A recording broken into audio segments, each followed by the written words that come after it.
გამარჯობათ. ეხლა გადავწყვიტე დღეს ორნაირი სალათი გავაკეთო. ერთი ნიგვზიანი წითელი ბულგარული წიწაკის სალათი, რომელიც უკვე გათუთქული მაქვს. გათუთქული როგორ ხამის ტექნოლოგიას მოგიყვებით. გავრეცხე, მოვაჭერი მწვანე მხარეები, შუაზე გავხსენი და კარგად ისვქენი. მერე დავალაგე გაზქურის ფორმაზე, ზემოდან გადავაკარი ფოლიგის ქაღალდი, აი ვერცხლისფერ ქაღალდს ვეძახიან, რომ არ დამწვარიყო და 180 გრადუსზე დაახლოებით 40 წუთში უკვე მზად იყო. ცხელს ადვილად ზვრება კანი გავაცალე და აი ეხლა ეს თავის წვენია, ხო ცოტა ზეთი მოვასხი, ძალიან ცოტა ზეთი, რომ შრალი არ ყოფილიყო, ძალიან არ დამწვარიყო. ეს მაქვს გამზადებული. ამისთვის ამას როცა მთლიანს ვაკეთებ, წავუსმევ ხოლმე ნიგვზიან მასას და გადავკეცავ, მაგრამ ეხლა რახან ცოტა მეჩქარება, მინდა რომ აწეწილსა ესე ეძახდა ბებია ჩემი, არ ვიცი, თქვენ რას ეძახით. ეხლა ამას ესე საკითხავთ დავჭრი, გადავიდებ ამაში და მიჩვენია ხელით დავწეწო. აი, რაც მთლიანებია, აი ესე, შუაზე რომ გაიხსნას, აი ამ ზომაზე რომ გაიხსნას დაახლოებით კანის გაცლის დროს ისედაც დაიშალა, ხან ტაფაში ვწვალ ხოლმე თუ მაქვს დრო, გააჩნია როგორ არის, აი ისედაც დაიშალა და აი ესე ძალიან ცოტა მთლიანები დარჩენილები, აი ესე რომ ადვილი საჭმელი იყოს. შეგიძლიათ დაკეპოთ შედარებით დიდ ნაჭრებად, იმიტომ რომ პატარა ნაჭრებად დაკეპო ამას არანაირად არ უხდება. რას ვამატებთ, რომ გამოგვივიდეს კარგი სალათი? ამას ვამატებთ პირველ რიგში მე სულ თვალის ზომით ვაკეთებ ყველაფერს, დაახლოებით 1/2 ჩაის kovs, იმიტომ რომ ბევრი არ არის, ეს 2 კილოდან აი ეს გამოვიდა დაახლოებით ეს რაოდენობა. ყვითელ ყვავილს დაფრანს დაახლოებით 1/2 ჩაის kovs საკმარისია.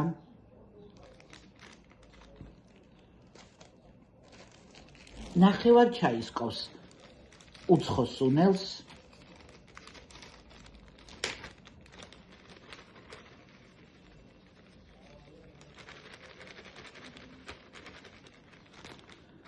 ნახევარ ჩაის kovs ხმელ სუნელს და ძალიან უხდება ქინძი, რომელიც ამ წუთში არ მაქვს, მაგრამ ეს შეიძლება ხვალეც დავამატო, არ არის პრობლემა. ცოცხალი ქინძი დაამატეთ აუცილებლად. და ნიორს ეხლა აგერ დავჭრი წვრილად ძალიან. ნიორს ზოგადად შიგნიდან მწარე მწვანე გულებს უღებ ხოლმე და ესე 3 კბილი ნიორი თავს ასდის, ბევრი არ უნდა. გაჭყლეტილით შეიძლება, უბრალოდ გაჭყლეტილი ცოტა მეტ სიმწარეს მისცემს და მწარე ცოტა ვისაც გიყვართ, არ არის პრობლემა. გაჭყლეტილით შეიძლება, მე წვრილად ვჭრი როგორც წესი. დავჭერი წვრილად ნიორი, ჩავამატებ ახლა ნიორს. მარილი ვუქენი, აუცილებლად უქენით ცოცხალი ქინძი. ცოცხალი ქინძი მე აღარ მქონია დამავიწყდა დღეს ყიდვა, თორე ძალიან უხდება იმის გარეშე არ აქვს ის გემო, რაც უნდა გქონდეს. მე მეორე სალათსაც დავიწყებ, ახლა იმასაც გაჩვენებთ და იმასაც სჭირდება. მე შემიძლია ხვალ დავამატო და თქვენ კეთების დროსვე დაამატეთ, ძალიან გემრიელია.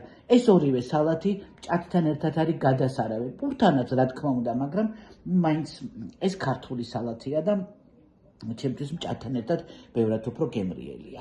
ნიგოზი აუცილებლად. გატარებული ნიგოზი, მე ქილაში ვინახავ მაცივაში ხოლმე გატარებულ ნიგოზი აუცილებლად. ეს არის ნიგვზიანი სალათი წითელი ბულგარულისთვის. ბულგარული.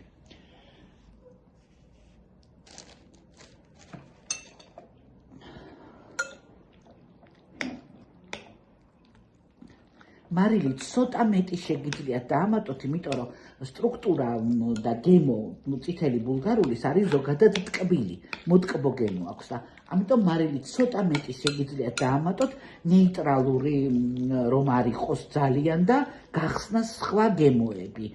ეს ყველაფერი არის თქვენი გემოვნების და მიხედვით.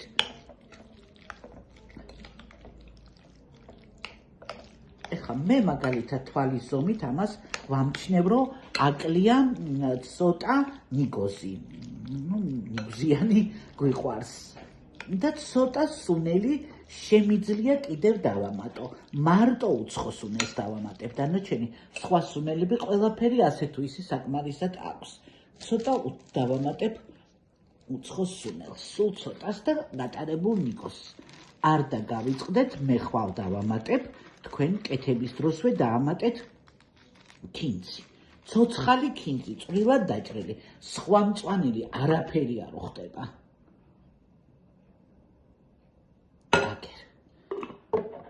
მე ახლა ამას აურევ, გადავიღებ კონტეინერში, დავახურავ თავზე და შევინახავ მაცივარში. ეხლა დავიწყებ ჭარხლის სალატს და იმასაც გაჩვენებთ ჭარხლის სალათიც როგორ კეთდება. ეხლა მეორე სალათისთვის ასევე ფოლგაში შევახვიე ჭარხალი, გარეცხილი, კარგად გარეცხილი ჭარხალი, ფოლგაში მრგვალად შევახვიე და გამოვაცხე მაშინ გაზქურაში დაახლოებით 1 საათი ყოფნის, რომ შიგნითაც რბილი იყოს. ეხლა ამ ჭარხალს ეს არის ყველაზე ადვილი, უბრალო და ძალიან გემრიელი, მალე მოსამზადებელი, 5 წუთში მოსამზადებელი სალათი. ამას გავხეხავ მსხვილ სახეხზე. ამასაც ძალიან უხდება და სჭირდება ქინძი, დღეს ქინძი გითხარით წეღანაც დამავიწყდა, ხვალ ორივე სალათს დავამატებ დილითვე ქინძს. თქვენ მომზადების დროსვე დაამატეთ. შენ მოცით რა არის ოხრახუში და სხვა მწვანილები მე ვერ მოვიხერხე. კამა საკმაოდ მძაფრია და თავის გემოზე მიყავს, ამიტომ ჭარხლის გემოს ვეღარ გრძნობ. ქინძი ასე თუ ისე ყველაზე შესაფერისი, ორი საშუალო თავი ჭარხალი. ესე გავხეხოთ კარგად, დავამატოთ მარილი, შეგიძლიათ მაიონეზი დაამატოთ, თუ უფრო ჯანსაღი გინდათ, დაბალკალორიული არაჟანი, დაბალი პროცენტულობის მქონე არაჟანი დაამატეთ, ცოტა მარილი, ქინძი გადაჭრილი, 2-3 კველი ნიორი გაჭყლეტილი და მორჩა. სულ ეს არის 5 წუთში მზად არის, გემრიელია, მარგებელია, ჭარხალი, ამ მეთოდით მომზადებული ჭარხალი, ვიდრე მოხარშული, უფრო მეტად ინარჩუნებს თავის სასარგებლო თვისებებს. გავხეხეთ ჭარხალი. ეხლა იცით რას ვიზავ? ამაზევე გავხეხავ ნიორს. აი ესე შემიძლია პატარა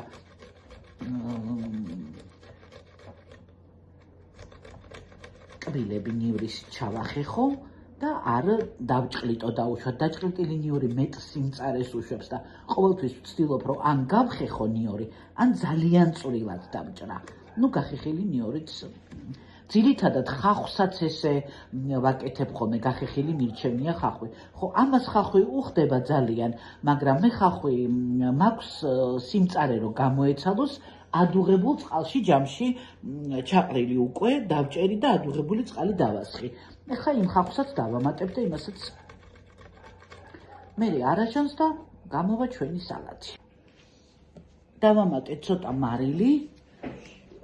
შეიძლება ამ დროს სახლის არაჟანი გააკეთო, მაგრამ არ მაქვს მდოგვი აუცილებელია. სახლის მაიონეზი, უბრალოდ მაპატიეთ, სახლის მაიონეზი გააკეთო და ესეც ვაკეთებ ხოლმე, მე მაიონეზს არ ყიდულობ, უბრალოდ მდოგვი არა მაქვს. მდოგვი რომ ექნება, გაჩვენებთ როგორ ვაკეთებ სახსი მაიონეზს.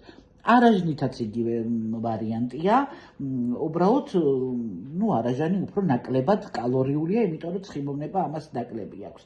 2 კოვზი სავსებით საკმარისია, მარილი უქენი, უნდა აუცილებლად ქინძი, აუცილებლად. გული მწყდება, რომ ქინძი დამავიწყდა. ყველაზე ჯანსაღი სალათი. ნახეთ. ამასაც ახლა პატარა კონტეინერში შევინახავ. ეს ის სალათია, რომელიც ძილის წინაც კი შეგიძლიათ შეჭამოთ და არანაირ კალორიებს არ მოამატებს აბსოლუტურად. მადლობა ყურადღებისთვის.